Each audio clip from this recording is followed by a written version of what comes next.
Bonsoir à tous, bienvenue sur le plateau Equinox Soir, votre décryptage quotidien de l'actualité de lundi à vendredi 19h, 21h, 18h, 20h.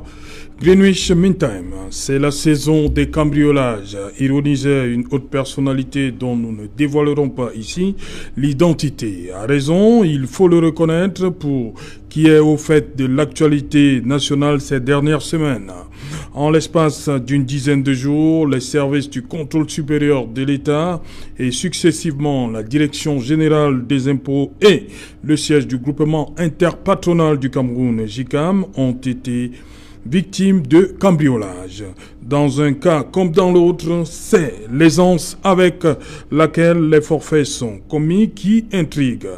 Ces cambrioleurs agissent sans rencontrer la moindre résistance. Ces cambriolages arrivent au moment où le Cameroun se trouve en pleine négociation avec le Fonds monétaire international, dominé par l'audit sur la gestion des fonds affectés à la riposte au Covid-19. Dès lors, le timing de ces cambriolages d'un autre genre pousse au questionnement. Madame, Messieurs, tout à l'heure à 20h, c'est la grande édition d'information de vendredi qui vous sera présentée par Julien Berthe Bissaï. Quant à moi, je vous retrouve après pour Equinox Soir. Deuxième partie, ce sera le temps du débrief.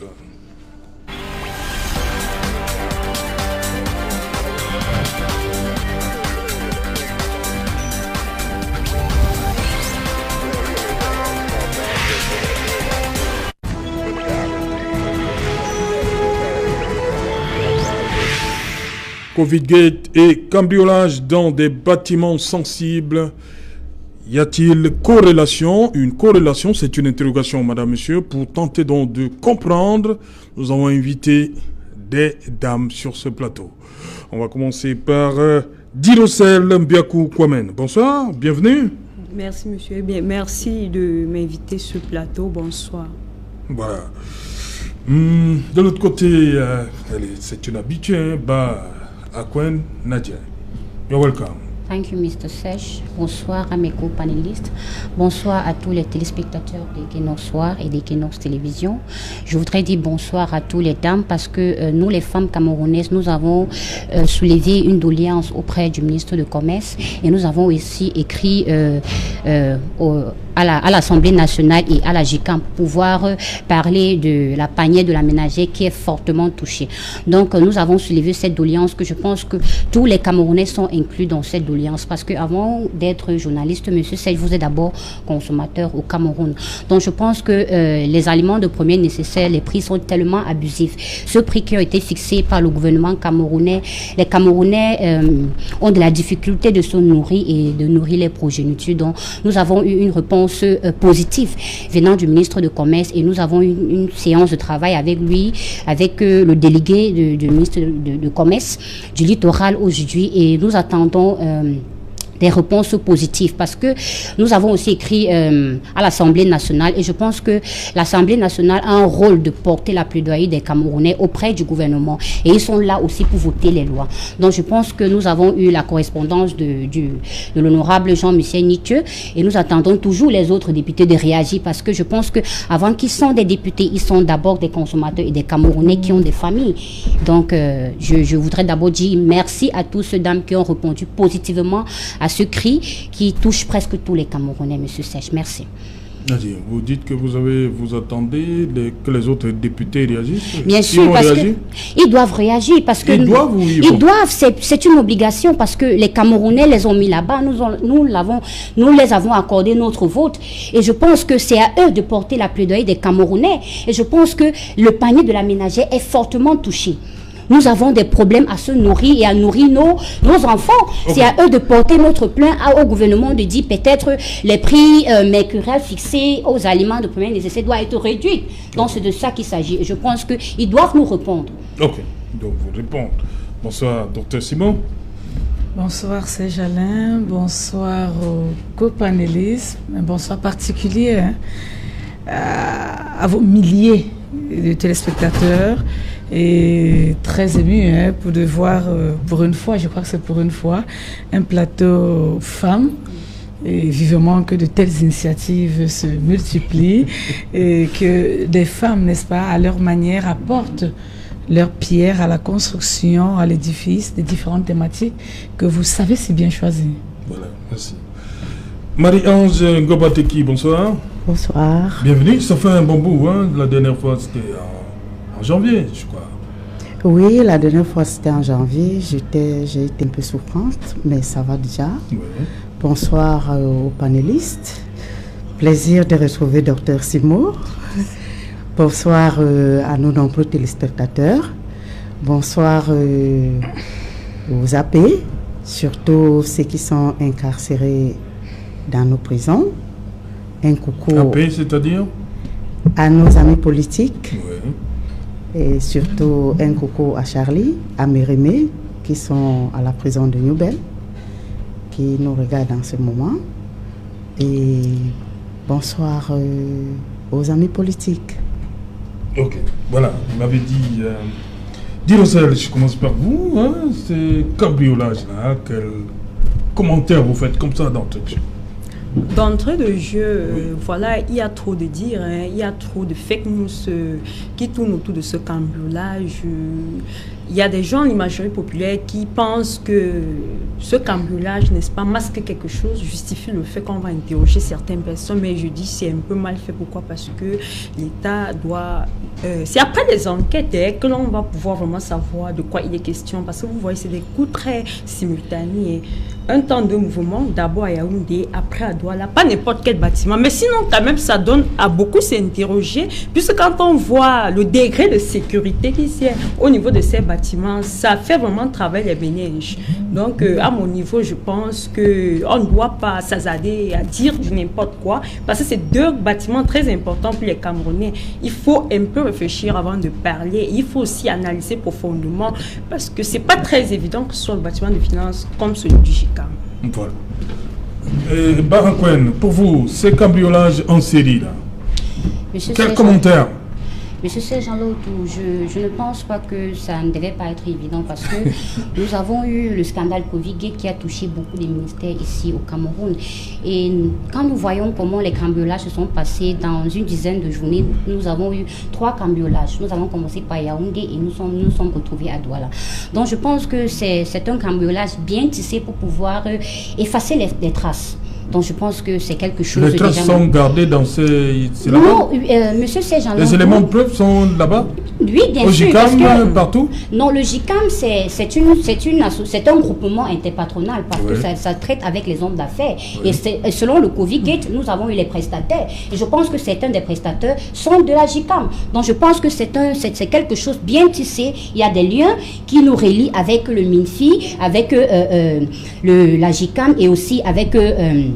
the higher chambers of does it. Donc je pense que there is a link between all these 3 companies. So I think that those donc pour vous, il y a une corrélation entre le Covid-Gate bien sûr, on ne peut pas dire que c'est une coïncidence, non, parce que voyez-vous, la manière que ce cambriolage se sont passés, nous avons eu le premier cambriolage le week-end, et après la nuit du 7 au 8, nous avons eu celle de la MINFI, et évidemment du 9 au 10, nous avons eu celle de la JICAM. Donc je pense que c'est quelque chose qui a été bien tissé, et tout ça a des liens. Donc je pense que, parce que si nous voyons ce qui se passait à the chambers of superior, yes, what does it?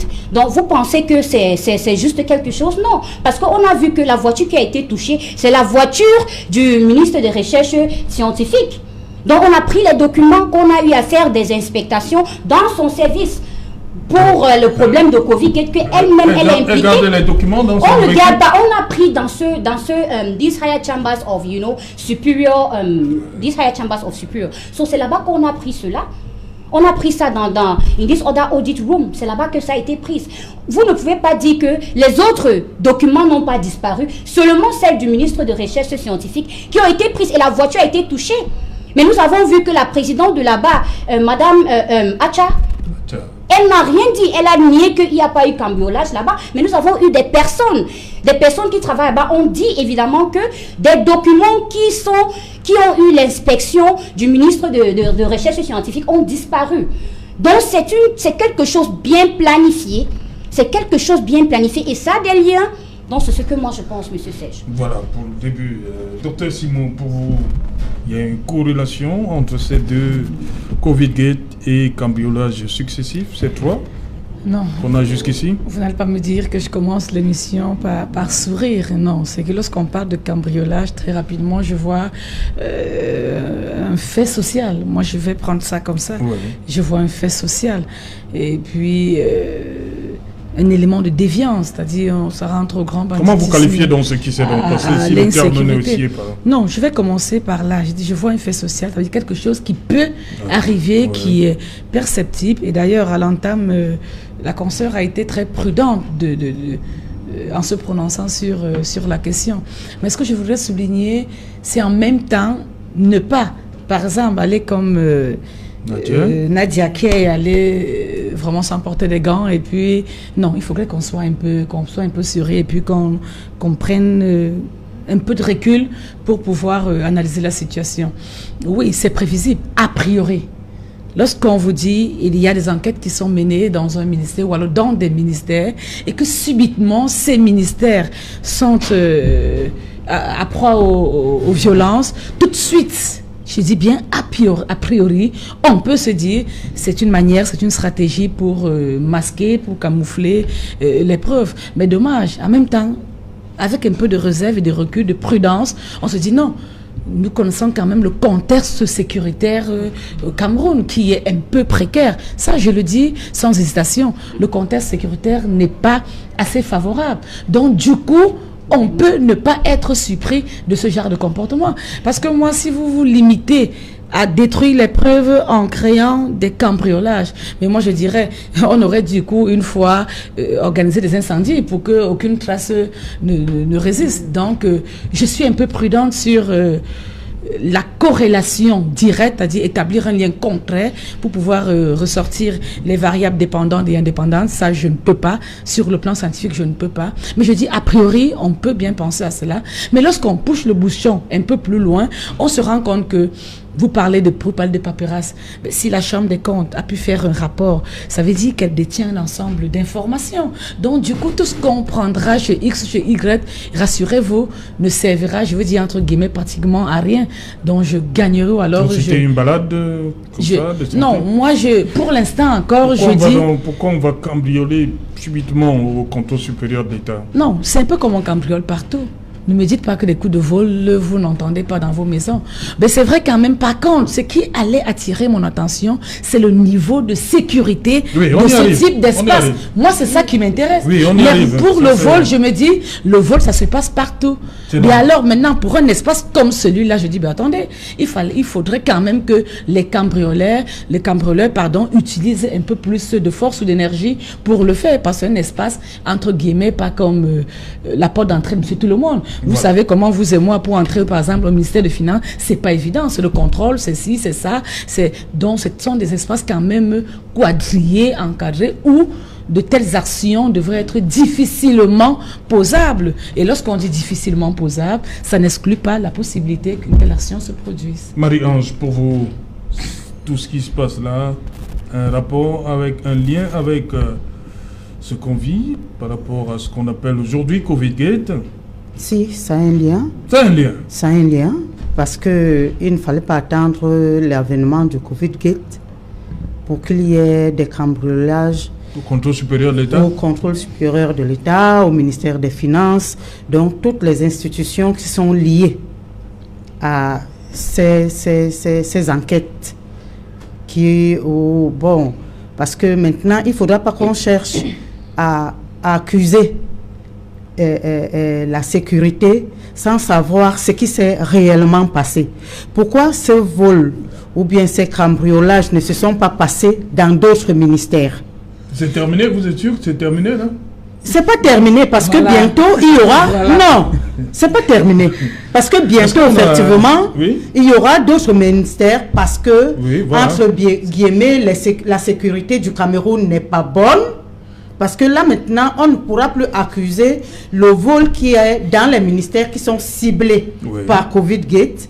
On va accuser la sécurité que bon, le vol peut arriver n'importe où, ou chez vous, ou chez moi, parce qu'il n'y a pas de sécurité. Et pourtant, nous tous, nous savons ce qui se passe que dans un ministère comme le ministère des Finances, où on saccage tous les bâtiments. 11 étages. 11 étages qui sont saccagés et que après maintenant, pour qu'on nous sorte que non, peut-être on va même à la limite, si on part lire, comme disait ma consoeur que nous aimons lire, si on part lire dans les esprits, à la limite, on va accuser le chef de sécurité.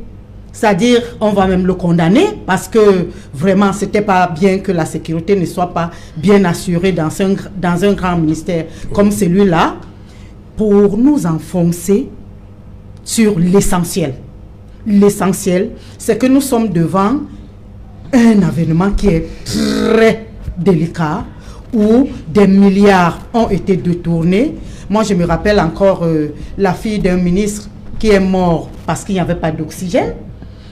Où est passé l'argent qui pouvait, c'est-à-dire mettre le malade. Parce que moi, je me dis, s'il y avait l'oxygène, il y a beaucoup de malades de Covid, s'il vous plaît, qui ne partaient pas.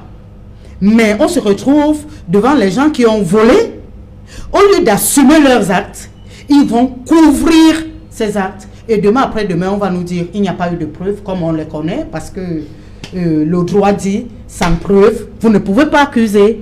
Mais donc, vous vous rappelez quand même qu'il y a quelques jours, le ministre de la Communication demandait de ne pas jeter toutes ces personnes-là à la vindicte populaire parce que bénéficient encore de ce qu'on appelle, là, en droit, on reconnaît la présomption d'innocence. oui, Il y a ça et il y a maintenant ces cambriolages. Ça fait quand même beaucoup. Oui, oui. Moi, c'est ce qui me plaît dans ce gouvernement. C'est-à-dire, il y a 2 poids, 2 mesures. C'est-à-dire, quand c'est un membre du gouvernement, c'est comme mon cousin, c'est comme mon frère, c'est comme mon collègue qui a un problème. Il faut que moi qui suis là, que je décrète que c'est présomption d'innocence.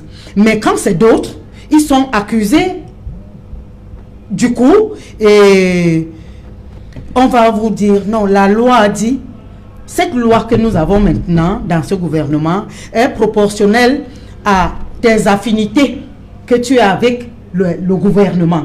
Si tu n'as pas, parce que, un exemple, je viens de saluer mes prisonniers tout à l'heure, quand on nous dit, c'est qu'on les accuse. Il y a aussi les présomptions d'innocence, puisque on ne les a pas attrapés avec les couteaux ou les armes pour attaquer les gens. Mais quand c'est un ministre, non, là il y a présomption d'innocence. Mais on oublie les milliers de morts, parce qu'il y a eu des morts. Quelqu'un qui entrait parce qu'il n'y a pas d'oxygène. Tu faisais par exemple ici à Douala, tu faisais le tour des hôpitaux, il n'y a pas d'oxygène. Pendant ce temps, vous étiez en train de tripatouiller sur 180 milliards pendant que les gens mouraient. Là, vous êtes innocent. Quand il n'y aura plus de preuves, vous serez innocenté et la vie va continuer. Voilà. Voilà, on en vient donc à cet aspect, la sécurité. Comment comprendre que des édifices qui sont censés être bien gardés, que ça se soit passé comme on l'a vu, ils ont opéré, ils sont repartis, pas de problème. Comment expliquer ça? Le contrôle supérieur de l'État, la direction générale des impôts, il n'y a pas de gardien là-bas, on n'assure pas la sécurité là-bas la nuit. C'est le seul. Comment comprendre que ça se soit passé ainsi? Monsieur Serge, déjà je veux dire qu'il peut s'agir, tu sais, un peu de coïncidence. C'est pas que je veux couvrir, supporter ou masquer quoi que ce soit. Vous savez, le contexte n'est pas beau au Cameroun. Il y a les hors-la-loi. Il y a des gens qui se comportent comme s'ils cherchaient à clouer les autres sur des croix. Je ne sais pas si je peux ainsi dire. La sécurité est là. Mais comme on sait partout dans le monde entier que les Camerounais sont très intelligents, les experts, ça dépend du canal qu'ils ont utilisé pour le faire. Ils ont bien étudié le terrain. Ce ne sont pas des personnes bêtes qui l'ont fait. Ils ont bien étudié le terrain. Et je me dis, ils ont bien étudié le terrain. Ils sont venus faire ça. Peut-être parce que, je ne sais pas, ils veulent saboter X, Y ou Z. Mais, comme je l'ai dit d'entrée de jeu, on va mener une enquête. Nous sommes dans un état de droit. Il est bien vrai quand on dit que nous sommes dans un état de droit. Les gens disent communément, quel état de droit? Est-ce qu'il y a le droit au Cameroun? Mais non. Chaque État a sa souveraineté et chaque État a sa diplomatie qui lui est interne. Ça fait très mal, que ce soit pour le politique, comme pour l'homme de la société civile, comme pour le citoyen lambda, comme pour l'universitaire, comme pour un libre penseur. Mais évitons de parler n'importe comment, parce que vous savez, nous sommes comme sur des braises ardentes. Il suffit d'un petit attissement là, c'est le feu qui commence. Donc, nous sommes dans un contexte où il ne faut plus chercher à trop surcharger. Il faut chercher, n'est-ce pas, à voir, comprendre certaines choses, à relever la véracité de certains faits avant de se prononcer. Sinon, nous sommes on s'interroge tout simplement. Que comment on arrive à cambrioler, entre guillemets, 11 étages de la direction générale des impôts, sans que le système de sécurité, d'alarme ne se mette en place. Ils ont fait ce qu'ils ont fait, ils sont repartis. Vous expliquez ça comment? Je vous l'ai dit d'entrée en jeu que ce ne sont pas des bandits, excusez-moi le terme bête. Ce sont des gens qui font un coup de cambriolage scientifique, c'est-à-dire qui étudient les différentes étapes, qui maîtrisent. Monsieur Serge, permettez-moi, vous ne savez pas combien de temps ils ont pris pour étudier ça. Dans quel but? Ça, je ne sais pas l'esprit qui les anime, je ne sais pas ce qu'ils ont dans leur tête pour pouvoir le faire. Et j'ai dit ça peut être... C'est les mêmes, pour vous, c'est les mêmes qui étaient au Consupé? C'est les mêmes qui sont arrivés aussi au JICAM? Je ne crois pas. Ça peut être ces trois équipes? Ça peut, écoutez, n'est-ce pas? Ça peut être des équipes différentes. Oui. Ça se coïncide comme ça. Certains peuvent venir du nord, d'autres viennent de l'est, d'autres viennent de l'ouest. Et il y a simple coïncidence. Comme ça peut également être... Ils cherchent donc quoi? Ils n'ont même pas emporté...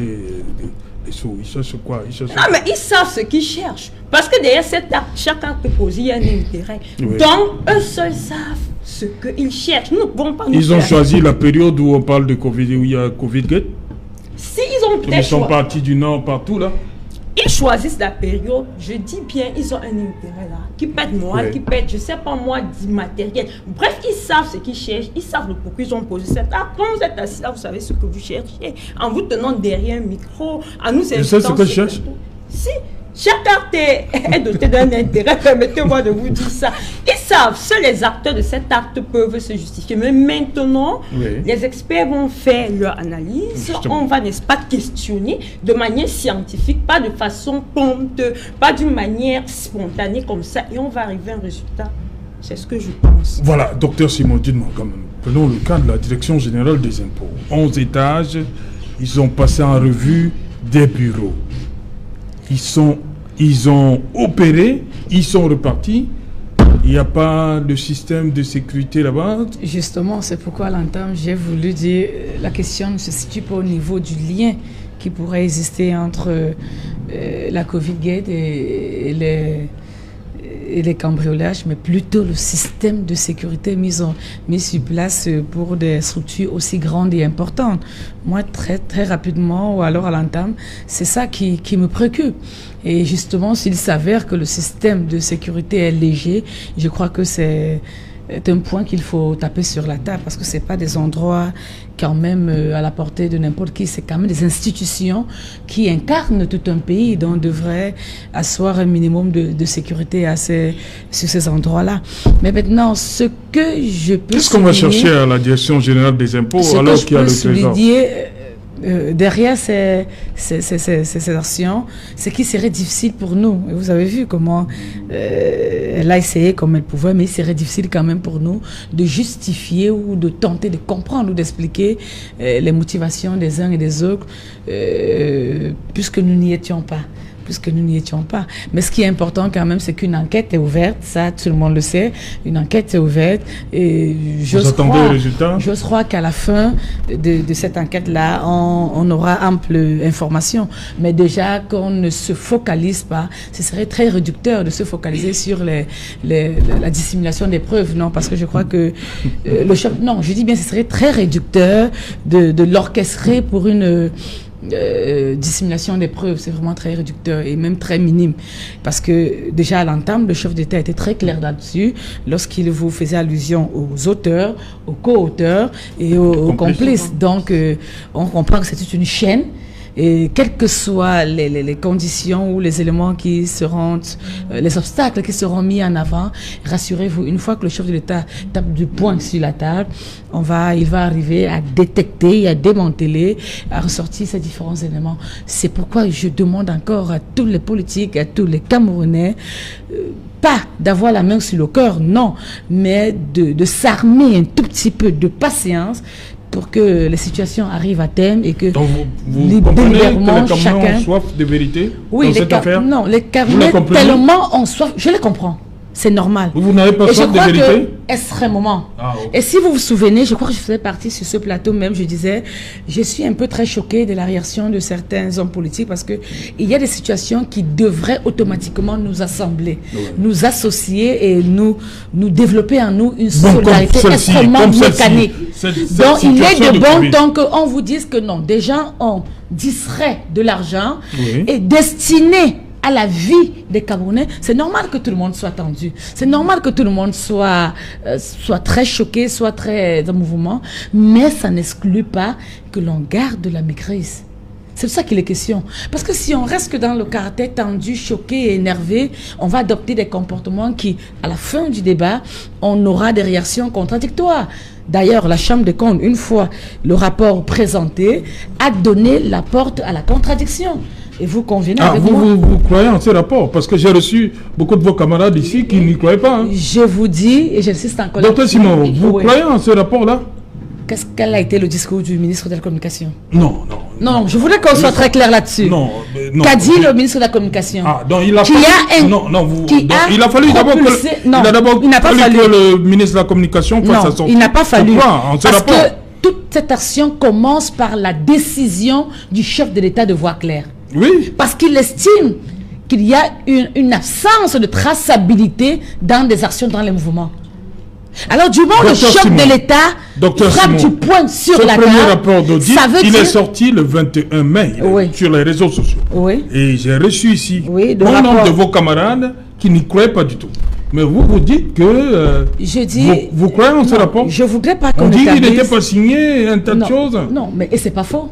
Ce rapport n'était pas signé, il était déjà partiel. Ça, nous sommes d'accord là-dessus. Mais bien sûr. Mais je continue de dire ceci. Il est normal qu'un Camerounais normal, patriotique, doué de sens, soit irrité lorsqu'il entend que des individus, alors des personnes, entre guillemets, ou des hautes personnalités, lorsqu'il entend que des hautes personnalités ont distrait de l'argent. Je suis d'accord qu'il ait une réaction foudroyante, je suis très d'accord. Mais maintenant, il est question pour nous d'inviter les uns et les autres à avoir foi en la justice, parce que l'action est en cours. Et le chef de l'État n'a pas porté les gants pour frapper du poing sur la table, ça tout le monde le sait. Donc vivement que nous soyons patients, même dans nos propos, parce que le contexte social actuel ne favorise pas des distractions. Moi, je vais dire ça comme ça. Et lorsqu'on voit à longueur de journée dans les médias des hommes politiques avoir des comportements très dur et très violent, moi je vais le décrire comme cela, ça suscite davantage de la nervosité, de la tension et de la haine. Et je crois qu'actuellement, c'est pas ce qui est recherché au Cameroun. Donc, que l'on soit un tout petit peu patient et qu'on attende les conclusions, que ce soit des cambriolages, que ce soit des différentes enquêtes liées à la Covid-19, et on aura des décisions et des réactions concrètes et propres. Parce qu'à force, si vous me permettez, d'être très tendu et très ouvert, on oublie. Oui, excusez-moi d'insister sur cet élément, c'est important. Vous allez pas empêcher la communauté d'être tendue. Hein? Non, je n'empêche pas. Mais je leur demande de contrôler. C'est ça qui est question. Et je dis, je leur demande de contrôler. Parce qu'à force de l'être sans contrôle, on oublie à un moment que des actions positives ont également été menées. Il faudrait qu'on le dise aux Camerounais. Des actions ont été menées. Et le Cameroun a été félicité par moment. Ça, ne l'oublions pas. Alors maintenant, au terme de l'enquête, s'il y a des personnes qui ont détourné de l'argent, rassurez-vous, ils seront sévèrement punis et d'ailleurs même sanctionnés par tous les Camerounais. Donc c'est ça que je veux qu'on mette en avant. Des actions ont été menées, des vies ont été sauvées, peut-être pas comme il le fallait, mais attendons que l'enquête suive son cours et on verra ce qu'il y a lieu de faire. Voilà. Nadia, vous voulez réagir? Vous deux, vous allez réagir au suite des propos de Dr Simon. Oui, monsieur. Nadia, d'abord. J'ai écouté Dr Simon avec beaucoup d'attention et elle a dit des choses qui, pour moi, ne descendent pas normalement. Parce qu'elle ne peut pas dire qu'on doit jeter la faute à la sécurité du Cameroun. Le Cameroun fait partie de l'un des pays qui ont une haute sécurité et les services de renseignement du Cameroun sont tellement élevés. Donc ne nous dites pas qu'on doit accuser la sécurité. Non, parce que quand nous parlons du ministre de Finances, c'est un endroit qui est tellement sécurisé. La direction générale bien des sûr, impôts. et nous avons des commissariats autour de cet endroit. Bien sûr, vous n'allez pas venir nous dire sur un plateau aussi sérieux que on doit regarder la sécurité. Non, il ne s'agit pas de cela. Il s'agit de quelque chose qu'on regarde, non? Non, il ne s'agit pas de cela parce que moi, comment ces gens opèrent alors qu'il y a de la sécurité? Je vais redire ceci, monsieur Serge. Des personnes après qui voir sont les complicités, peut-être en interne. Très des important. personnes, je suis en train d'arriver. Parce que des personnes qui ont fait ce cambriolage ne sont pas des personnes de dehors. Ce sont des personnes qui connaissent bien la maison. Ce sont des personnes qui ont bien manipulé, qui connaissent comment ça se passe là-bas avant de porter cette cambriolage. Et je ne pense pas qu'ils sont seulement allés là-bas pour se distraire. Non. Donc vous êtes d'accord avec le député Jean-Michel? Je suis tellement d'accord avec lui parce il dit que c'est pour Jean-Michel Ninche, il pense que la piste de l'auto-saccage n'est pas exclue. Bien sûr, parce que des personnes en interne qui ont décidé de poser ces actes. Oui, monsieur, c'est parce que si on disait que c'est un simple cambriolage ou bien c'est une coïncidence, on devait avoir, la mine-fille, ça traite avec de l'argent, on devait même avoir des sommes de l'argent qui ont disparu, mais cela, nous n'avons rien eu. Les dossiers, docteur Simon, j'ai la parole, oui, s'il vous plaît. J'étais en train de dire tantôt que les documents sensibles ont disparu.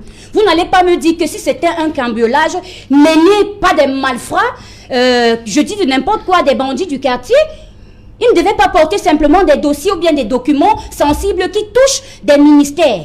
Donc je pense que c'est quelque chose de bien tissé. Et vous n'allez pas aussi venir nous dire d'appliquer la loi de la présomption.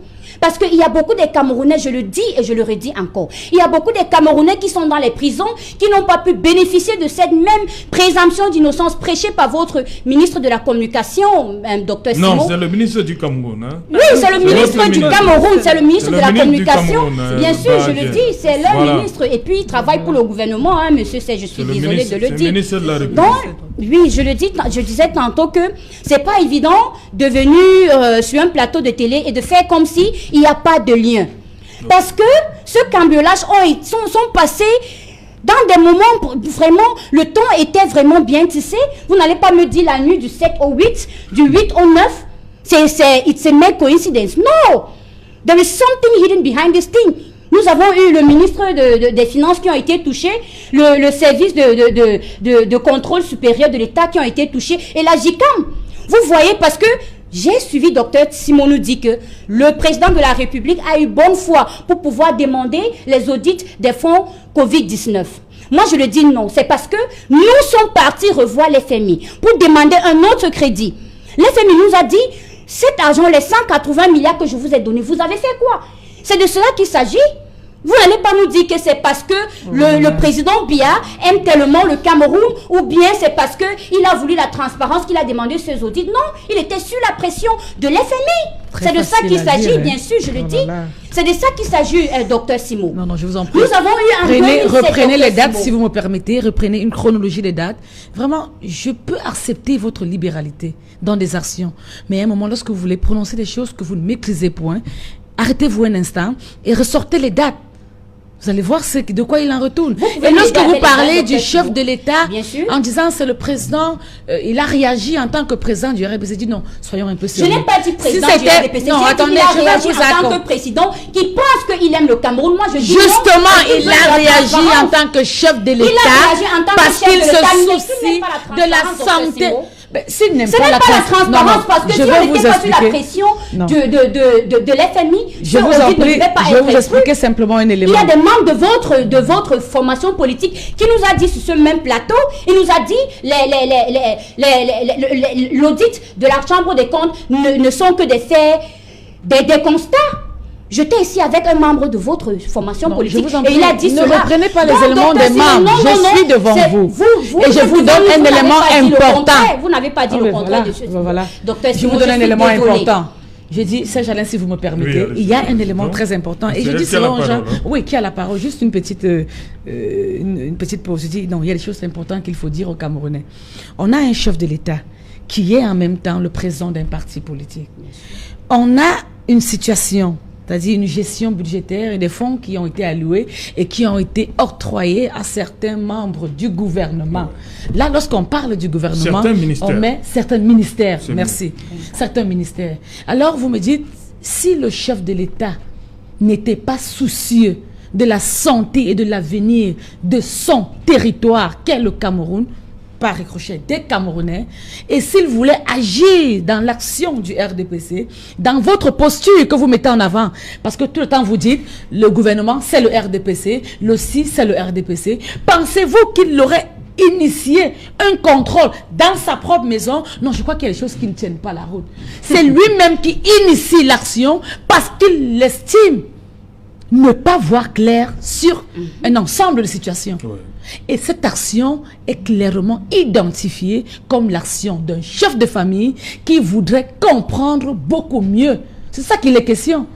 Maintenant, lorsqu'il décide de voir clair, il met un ensemble de dispositions et impose, parce qu'il a essayé de faire comprendre aux membres du gouvernement que toute personne impliquée, de près ou de loin, dans ces malversations sera sévèrement puni. Il n'est pas passé par 4 chemins. Il n'a pas joué la langue de bois. Donc il faudrait qu'à un moment, lorsqu'on porte une casquette et que le voisin essaie de faire quelque chose qui est perceptible et acceptable, acceptons-le. Ne continuons pas à jouer, à détourner, à induire les Camerounais en erreur en les faisant comprendre qu'à chaque fois, toute action que le Cameroun mène, c'est sous l'action, c'est sous la pression du FMI. Okay. Soyons un peu sérieux là-dessus. Oui, Nadia, vous terminez rapidement. Oui, j'ai écouté Dr Marie-Ange qui va intervenir aussi. J'ai écouté Dr Simo, elle m'a parlé que le RDPC n'est pas le gouvernement. Je suis désolée. Au Cameroun, nous ne pouvons pas séparer le gouvernement et le RDPC. C'est trop lâche. Non, c'est pas lâche. Madame Simo, le RDPC n'est pas comptable des mots du Cameroun, d'où le contrôle. Parce que la population camerounaise traîne de la difficulté pour pouvoir séparer ces deux forces. C'est de ça qu'il s'agit. C'est ceux qui sont les mauvaises intentions, mal intentionnés. Disons des choses par non, c'est des mal intentionnés comme vous. Les Camerounais nous écoutent. C'est clairement identifié. Les Camerounais nous écoutent, docteur Simo. Et je voudrais terminer en disant sur votre propos que vous avez dit que le gouvernement ou bien votre président, le président du Cameroun, il a eu de bonne foi pour pouvoir taper la main sur la table et demander les audits. Je dis non. Il était sur la pression, je le redis, sur la pression de l'FMI. Si on ne partait pas pour redemander l'argent à l'FMI, ces audits ne pouvaient pas être demandés. Je le dis et nous tous, nous le savons. Ce sont des vérités qu'on doit dire aux Camerounais. Nous sommes là pour éduquer.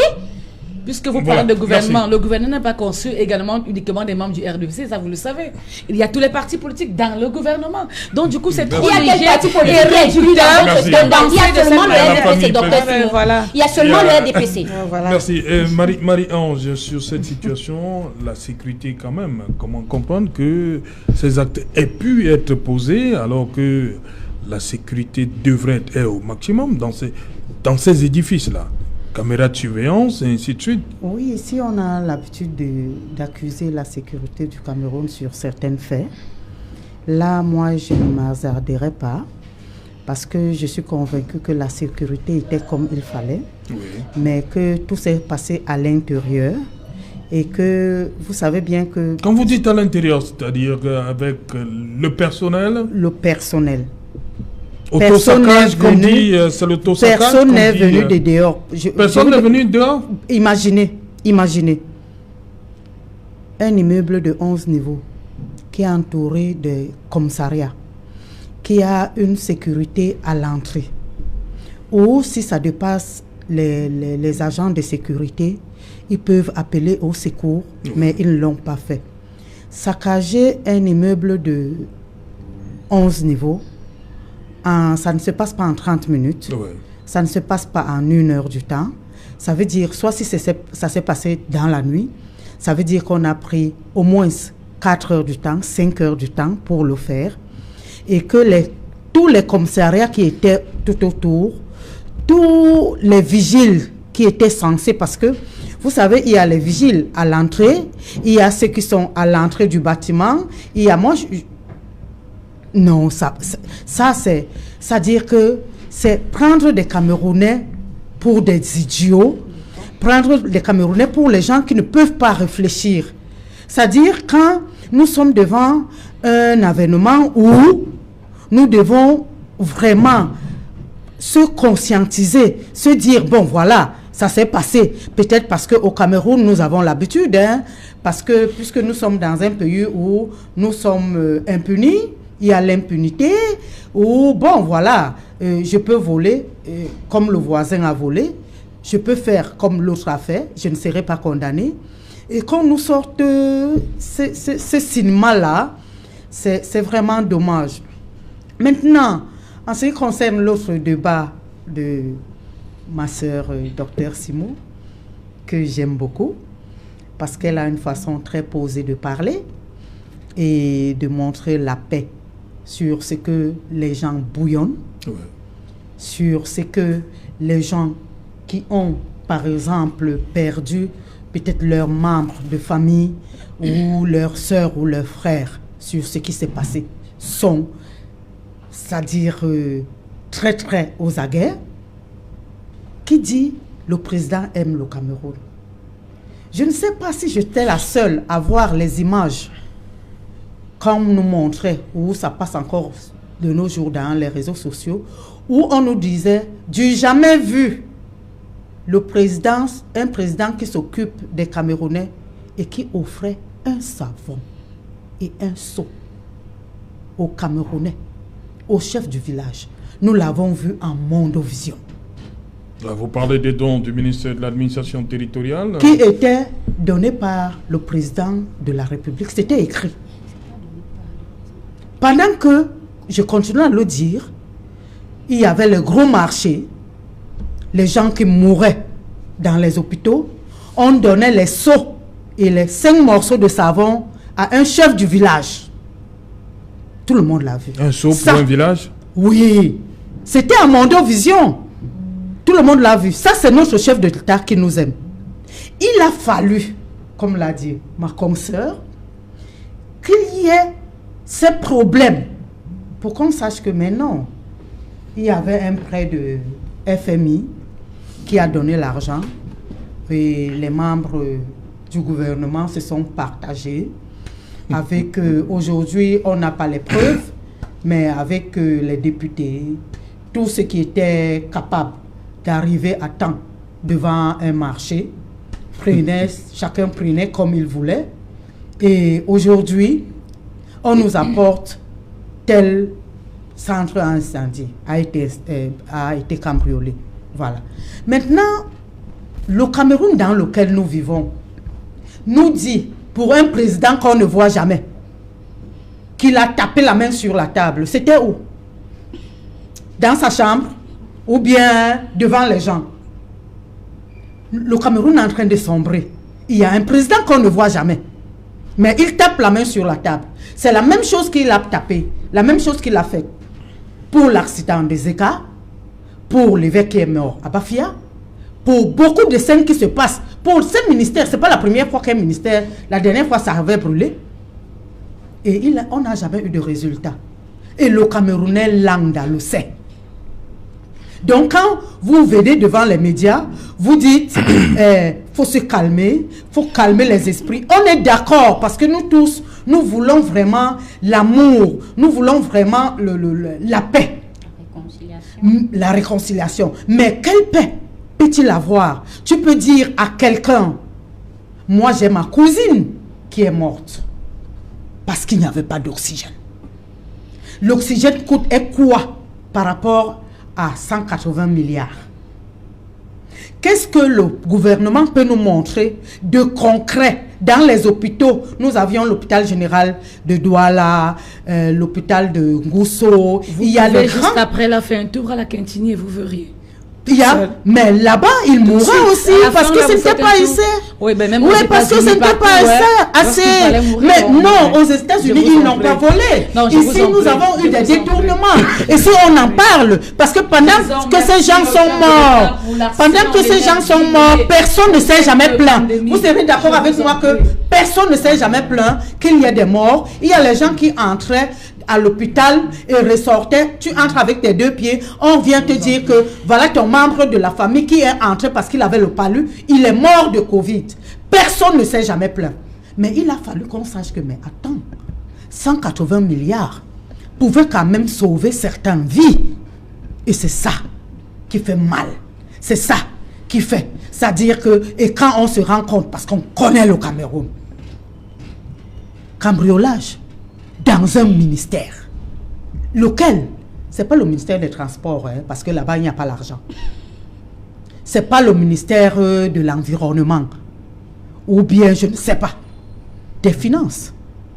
Quand nous sommes sur la sellette, quand nous voulons savoir où est passé l'argent, nous verrons bien la bonne volonté de notre PN. Voilà. Quand ces gens qui ont été incriminés, ces gens auxquels on a eu certaines preuves, vont déjà démissionner déjà. Présomption d'innocence. S'il y a présomption d'innocence, pourquoi 180 millions de dollars, de milliards ont disparu? Pourquoi? Parce que s'il y a présomption d'innocence, nous sommes 6, par exemple, à avoir géré de l'argent.